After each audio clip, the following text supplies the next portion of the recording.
Hello everyone, welcome back to my channel. তো যতবার ভিডিওটা অন করছি ততবার এরকম সাউন্ড হচ্ছে।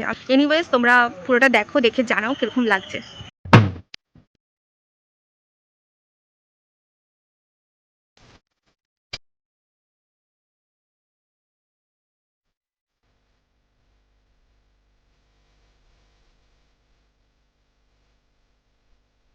Hello everyone, welcome back to my channel.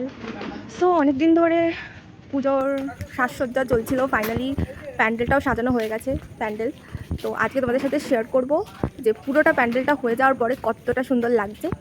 তো আর কী কী জিনিস দিয়ে প্যান্ডেলটা সাজানো হয়েছে সমস্ত ডিটেলস তোমাদের সাথে শেয়ার করব। আমি মণ্ডপ সজ্জার যে বিভিন্ন গাছগুলো ইউজ করেছি সেগুলো তাল, নারকেল, শাল গাছ আছে, ইউক্যালিপটাস গাছের ছাল আছে, আর হচ্ছে ওই পাইন গাছের পাইন ফুল যেগুলো ফল যেগুলো সেগুলো দিয়ে বিভিন্ন জিনিস বানানো হয়েছে, মাছ বানানো হয়েছে, ফুল বানানো হয়েছে।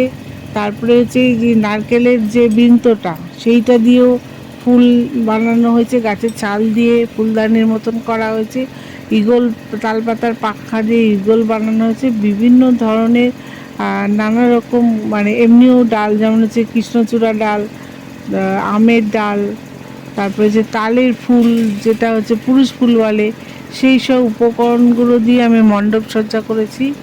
আর হচ্ছে নারকেল যেগুলো শুকিয়ে গেছে, লোকে ফেলে দিয়েছে, সেই নারকেলগুলো তুলে নিয়ে যে সুন্দর করে মাছ বানানো হয়েছে। সেই মাছগুলো বিভিন্ন রঙিন, অনেকটা সমুদ্রের তলায় যে সমস্ত মাছ আমরা দেখতে পাই অ্যাকোরিয়ামের মধ্যেও যেগুলো থাকে সেরকম টাইপের দেখতে হয়েছে। খুবই সুন্দর লাগছে দেখতে মণ্ডপে এগুলো টাঙানো পর, যেটা মানে আমি নিজেও আগে ভাবিনি এত সুন্দর লাগবে দেখতে। আর সবথেকে বড় কথা, এগুলো তো নষ্টই হয়ে যায়, মানে আমরা ডালপালা তো নষ্টই হয়ে যায়, সেই নষ্ট না হয়ে আমি সুন্দর একটা রবীন্দ্রনাথের কোটেশন দিয়েছি, কে বলে যাও যাও আমার যাওয়াতে নয় যাওয়া। নষ্ট হয়ে যাওয়া জিনিসগুলো যে এরকম সুন্দর শিল্প আকারে আসতে পারে, তো এই কথাটাই আমার মনে হয়েছে। পূজা কমিটির কাজ সবাই দেখেছো, এবং কেমন লাগলো এই যে ফেলে দেওয়া জিনিস দিয়ে অসাধারণ জিনিস সেটা তোমরা সবাই কমেন্টে জানিও। আর সবার পুজো ভালো কাটুক, সবাই ভালো থেকো। আর প্রত্যেকবারের মতো গত বছরও সেরা মহিলা পুজো হিসেবে শারদ সম্মান দেওয়া হয়েছিল নিউ ব্যারাকপুর থানা থেকে। এবারের মণ্ডপ সজ্জার সহযোগিতায় ছিল নিষ্ঠা বিশ্বাস, অরুণোদয় ব্যাপারী, হিমায়ন বিশ্বাস, রূপা ব্যাপারী ও আমি নন্দিতা। সো তোমাদের কেমন লাগলো অবশ্যই কমেন্ট করে জানিও, আর ভালো লেগে থাকলে লাইক শেয়ার সাবস্ক্রাইব করতে ভুলো না। সো দেখা হবে আবার নতুন কোনো ভিডিও নিয়ে। বেশিরভাগ শর্টসই তোমরা দেখতে পাবে পুজোর এই কদিনে। সো ভালো থেকো, সুস্থ থেকো, তোমাদের পুজো সকলের ভালো কাটুক।